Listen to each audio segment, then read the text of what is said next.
क्यों तू इतनी बेवफा निकली, पर क्यों तू इतनी बेवफा निकली। एक तू ही नहीं थी मेरे जनाजे के पीछे।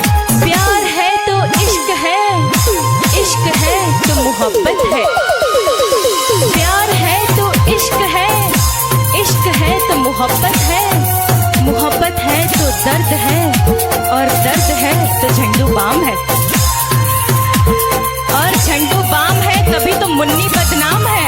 हसीन तुम हो तो बुरे हम भी नहीं, हसीन तुम हो तो बुरे हम भी नहीं। महलों में तुम हो तो सड़कों पे हम भी नहीं। प्यार करके कहता है नजर दिल कैले बचोरी हो। बारी कचरा के भार यहाँ के जान मार बारू रूप के कटोरी हो। ई त हम हईले हई मीठी बतिया बतिया के तू हमसे नहीं लड़वली। हम न जानत रही कुछ तू हमके प्यार सिखवली। जाने कौन गलत